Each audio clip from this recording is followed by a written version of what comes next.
For life. Yeah.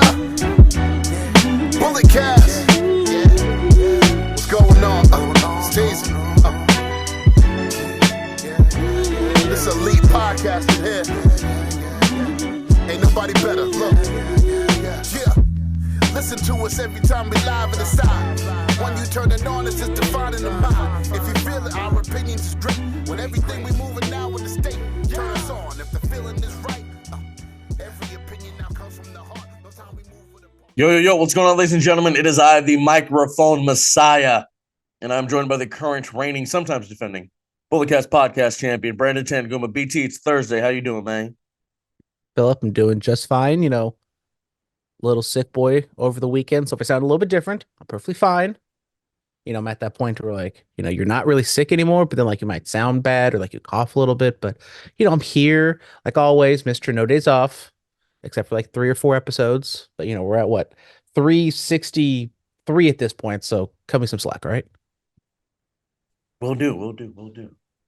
Yes, we're going to get into all the things about professional wrestling. Yeah. How was you said you were sick? That was your weekend? Well, I was sick, but I was also very sick at the NFL playoffs. Made $200+. Don't gamble, kids. It's not a good habit, but if you are, be successful at it. Yeah, I was at the Oasis Pro Bar Brawl. I saw that Sancho Demira guy get slammed into the wall and beer spit in his face. What a time that was to witness, huh? Heard he really deserved it. Yeah. Terrible guy.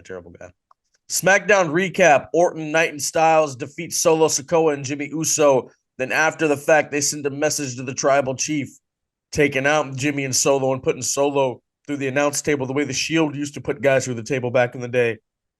Thought that was a nice little callback. What are your thoughts?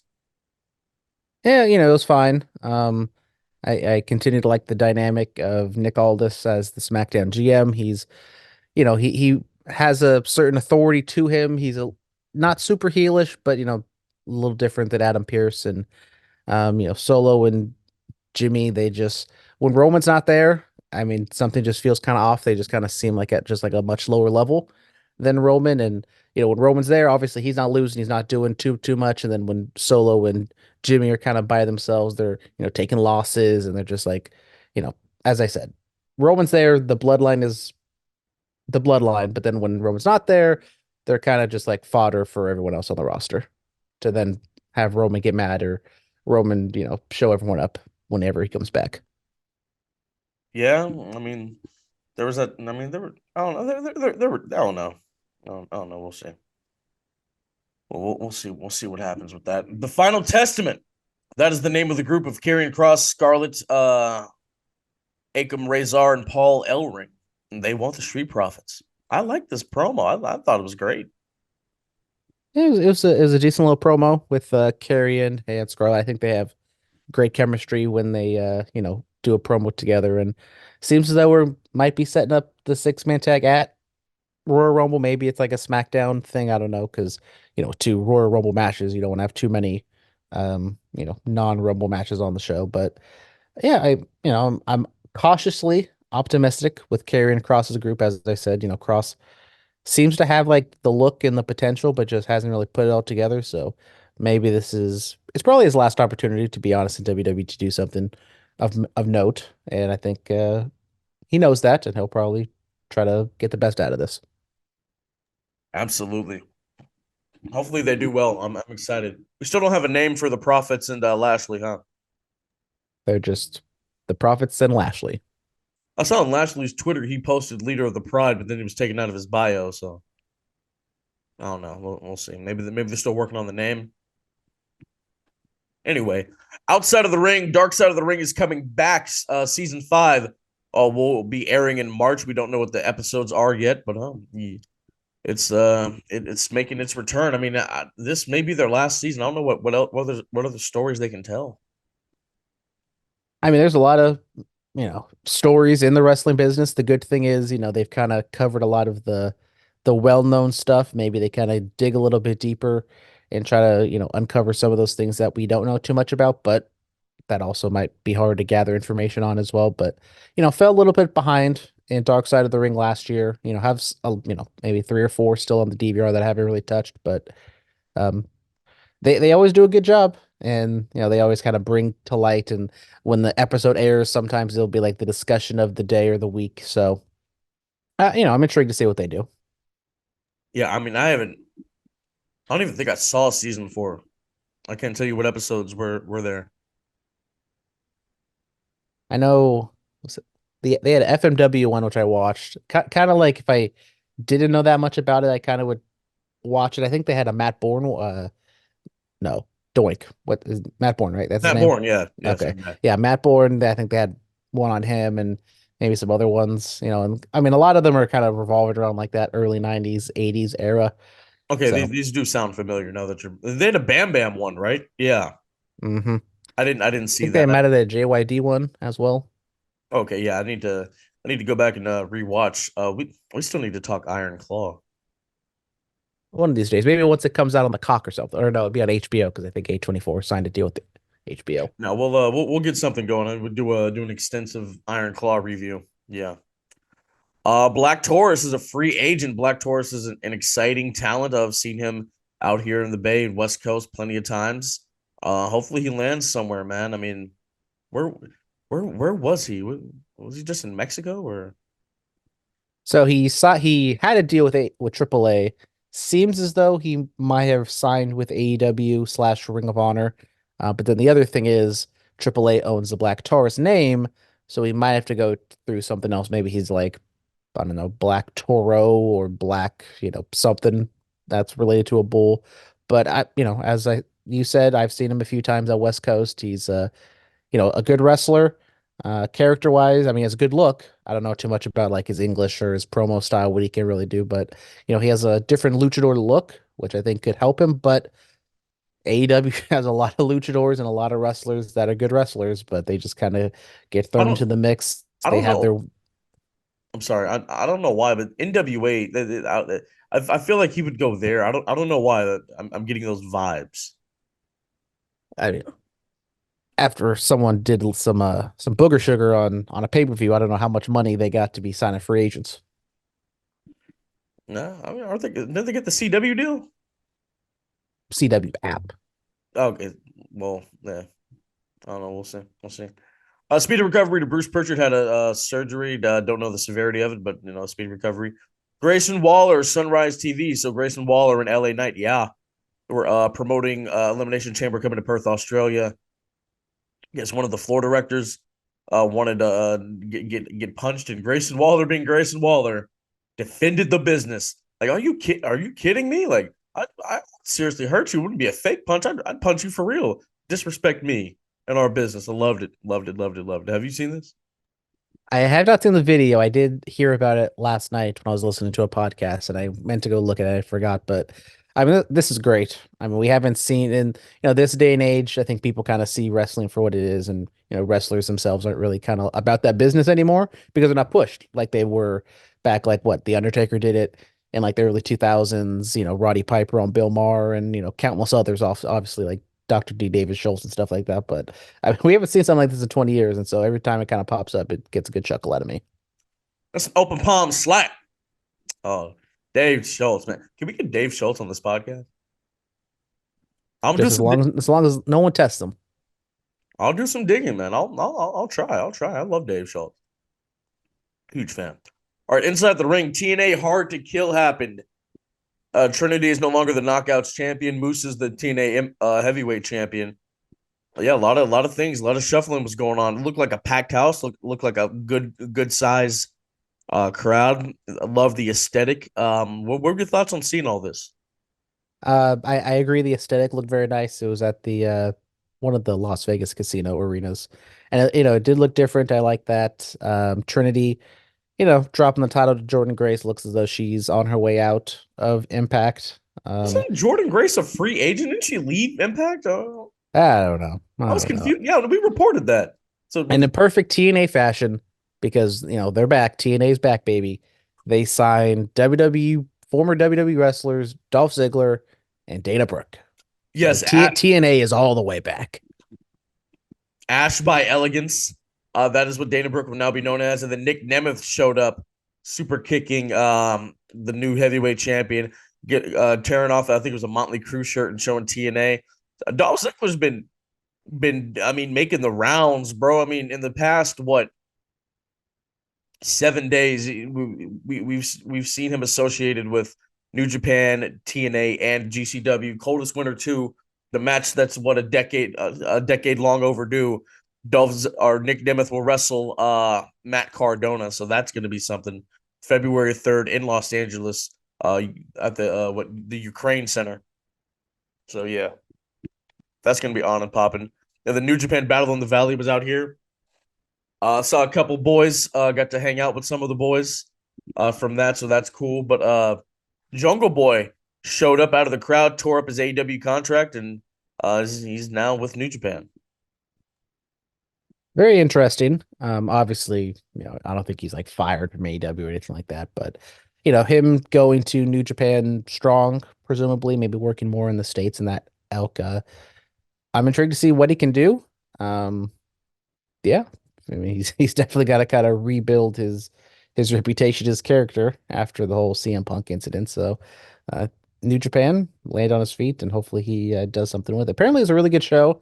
Kind of regret not going, but seems like Battle in the Valley has kind of landed as like a very important post Wrestle Kingdom show for New Japan, especially New Japan Strong here in the States.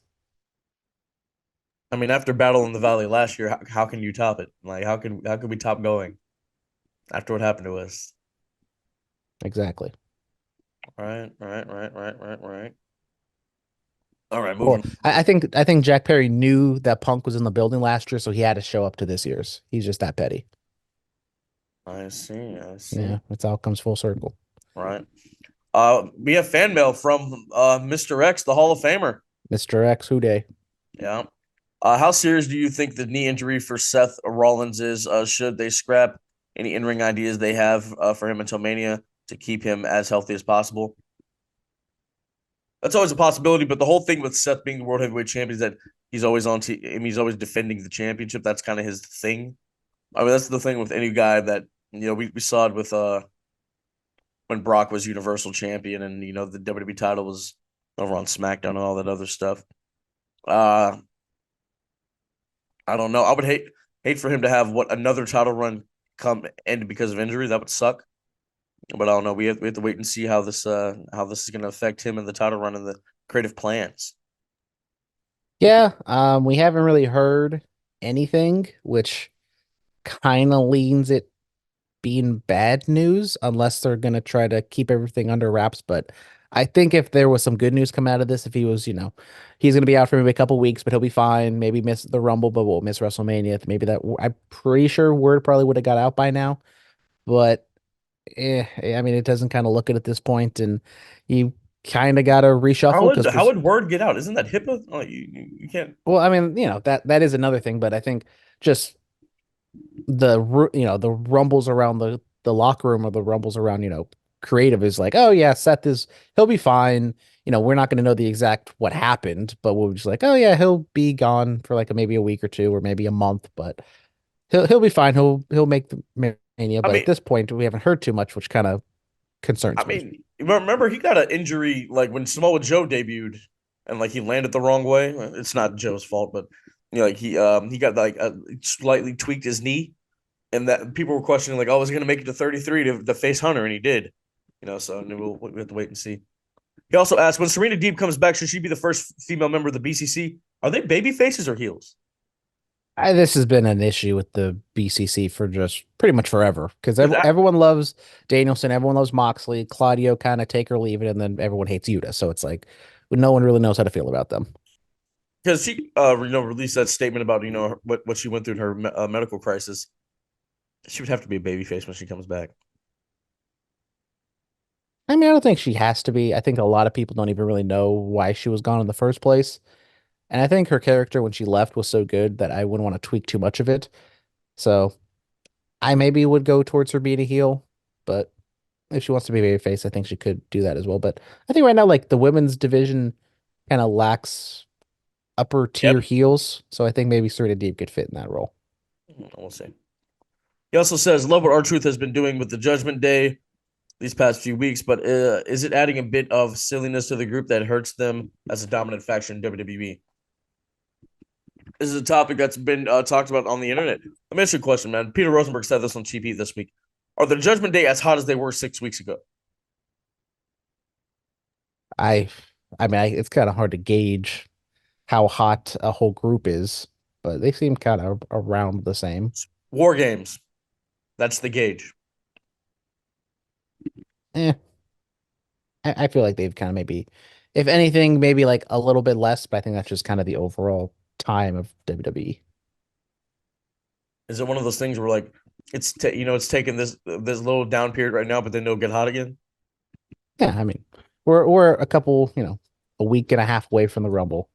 I just think it's kind of hard to gauge the group as a whole, just because they've always had like their levels. It's like Rhea's obviously the top, Priest and Damien, or Priest and Finn kind of have their little thing, and then Rhea feels so separate from the group. and that's the other thing too. It's like if Rhea was like fully a part of the Judgment Day and like they were out there doing those 10-minute promos all together, which I'm glad they're not doing that anymore.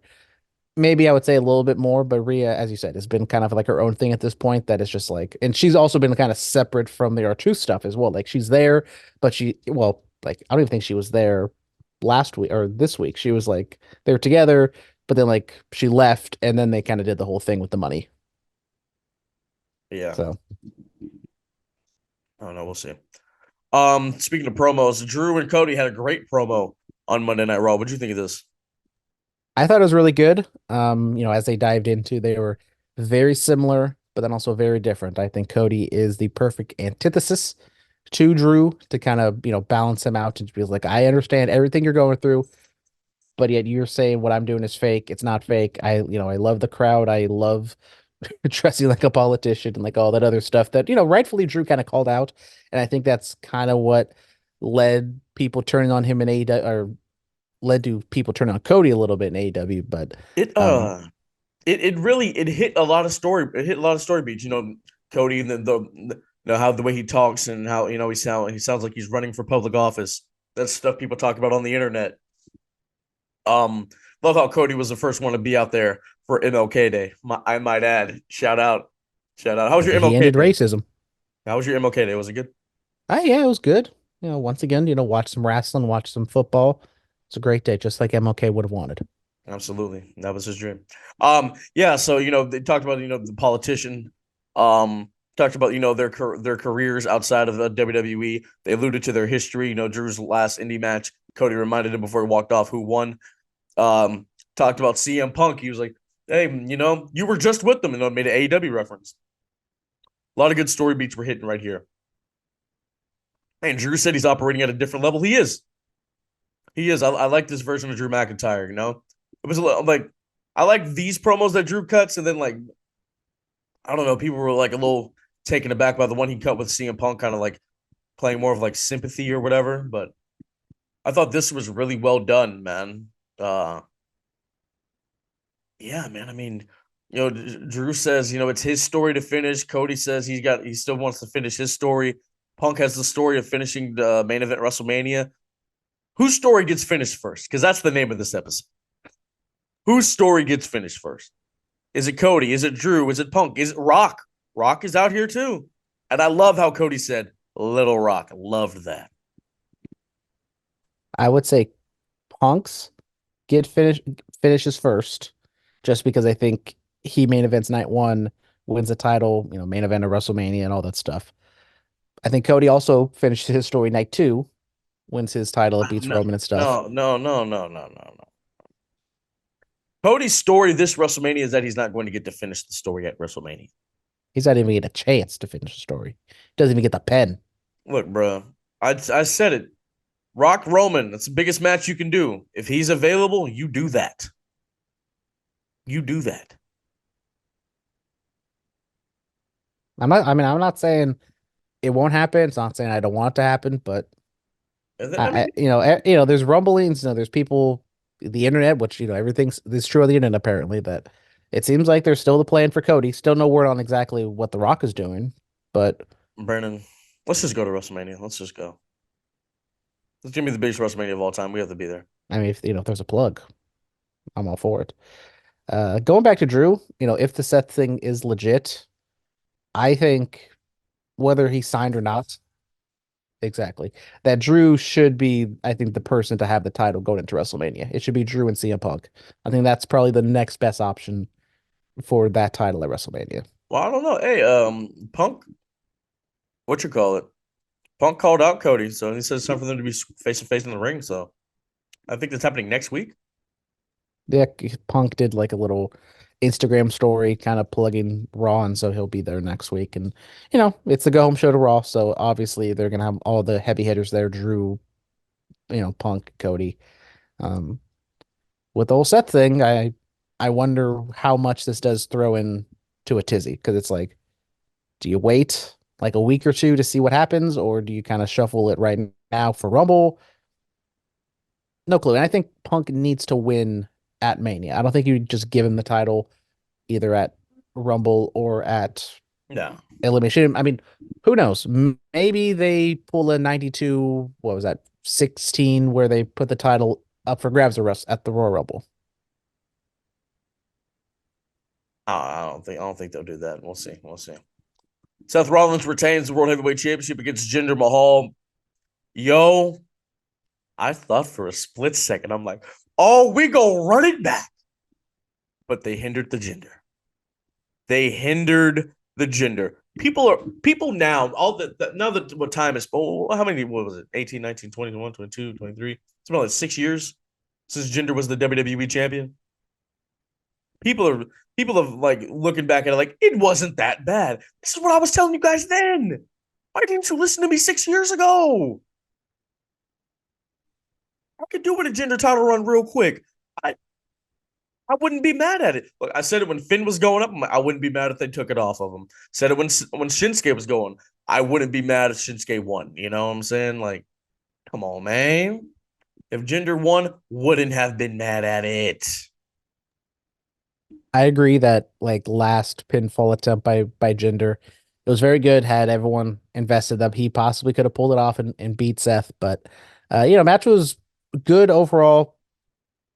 Obviously, with the knee injury, kind of limited Seth a little bit there at the end, but I thought it was a good match. A really solid match. Jinder, for all of the things people say about him, he's adequate in the ring. He's almost like the Miz kind of. He'll be there. He's not gonna like do any of the flashiest moves in the world, but he's not gonna mess up for the most part, and he'll be there, and he can be carried to a good match. I don't know if he's like Miz. Miz is doing springboards now. Let's hold on. Oh yeah, I forgot. Babyface Miz is like Will Ospreay. Babyface Miz is the best worker in the room. Hold on, man. Like, stop playing with me or with him. Sorry, love you, Michael. All right, Becky Lynch and Rhea Ripley. Yo, should they have done this? Is this too soon? I mean, because if Becky wins the Rumble, then you're like, oh, okay. I mean, Becky losing to Nia kind of antennas up, like, oh, okay, maybe they're really gonna push Nia. And then this time they focus on Becky Rhea, which is definitely the bigger match at WrestleMania. And I thought they told a really good story of Becky kind of being the aging star and just being like, she's the young gun now, and I wonder if I can beat her. And I don't think I can, but I still have to prove myself. Here's what you do. Bayley wins the Royal Rumble. That's my pick. I'm calling it early. Bayley wins the Royal Rumble. Goes after Io. You do that. Bring back Hugger Bayley at Mania. You go to Perth, Australia. Rhea defends the title against I guess Nia or whoever. She does something there. You have the Women's Elimination Chamber. If Nia's not in the title match, then Nia's in the chamber with Becky. Becky pins Nia. That way she kind of gets her win back and advances and gets to face Rhea Ripley at WrestleMania.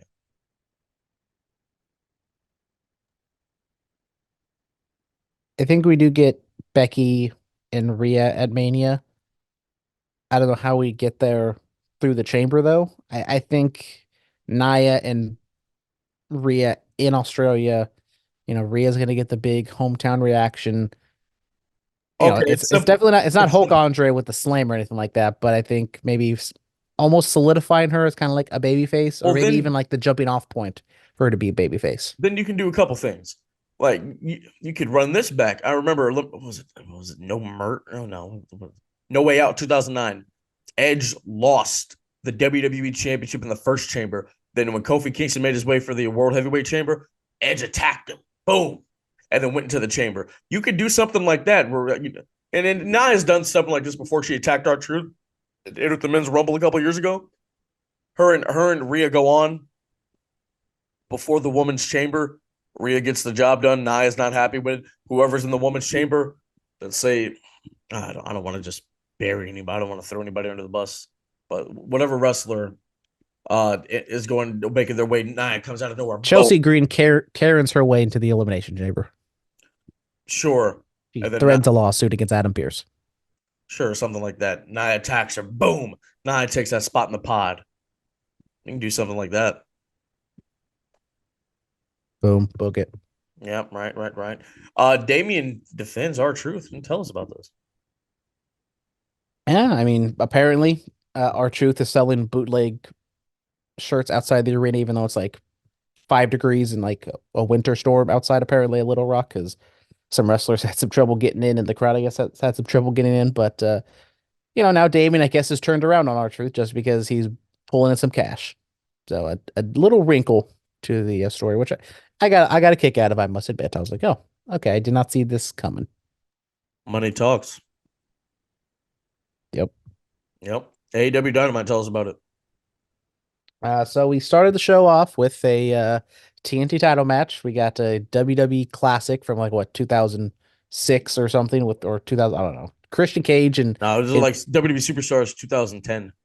Christian Cage taking on Dustin Rhodes, TNT title. Decent match, a lot of chicanery on the outside, and Christian gets the win at the end of the day. Copeland is kind of just doing his thing over on Collision, doing open challenges against like low-level guys. So I don't know. The Copeland Open. If they're gonna clash anytime soon, maybe at Revolution. I don't know. Renee Young or Renee Paquette did some interviews backstage, one with Hangman, one with Swerve separately. They both just kind of established themselves and talked about the lay of the land and how they are looking to be champion. And I just thought they were very good, very straightforward. Swerve kind of saying God can come down, and I think Hangman has a chance to beat him, but yet he still hasn't beaten me. And then Hangman kind of responds to that and just like, look, Swerve, we've had our differences. I'm not really trying to go after you, but I'm trying to win that title. And if I, got to go through you to get the title, then so be it, basically. So I thought it was just very straightforward sports-like stuff.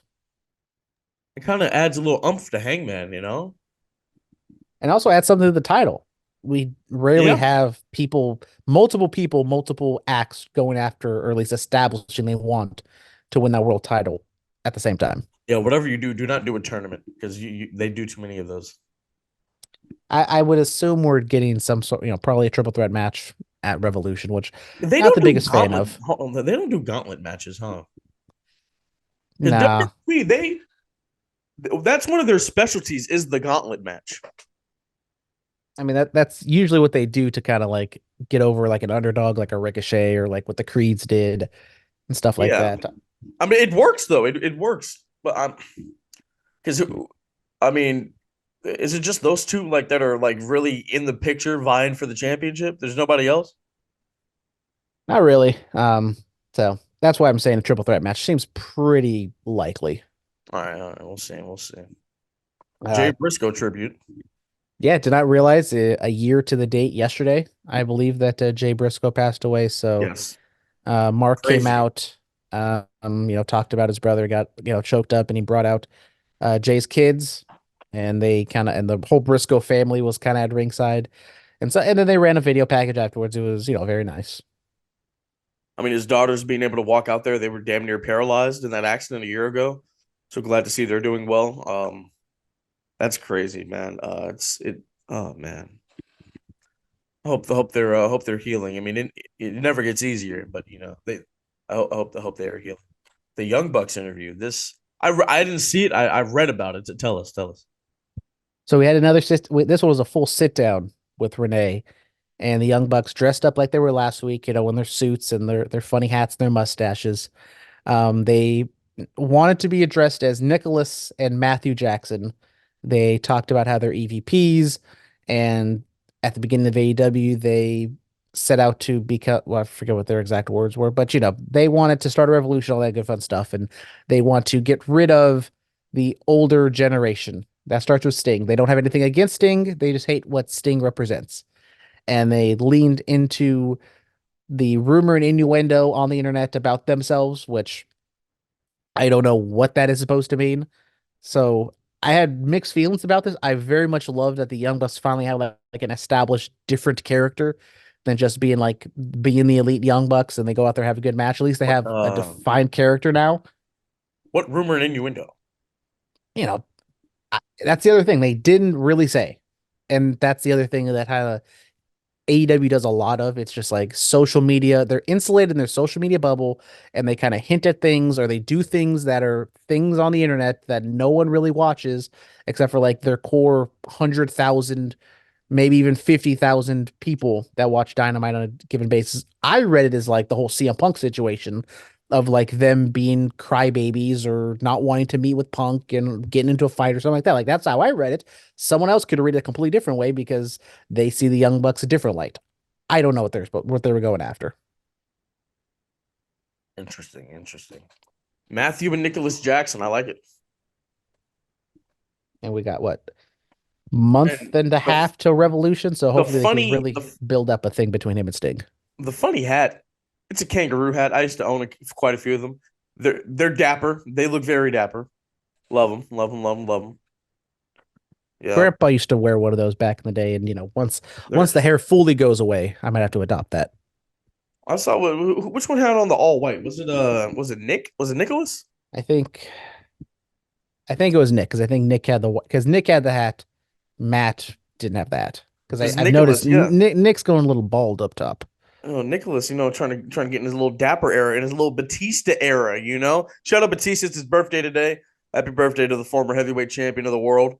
All right, Samoa Joe defeated Hook to retain the AEW title. Hook kicking out at one of the Muscle Buster. I've always been a proponent of the one count.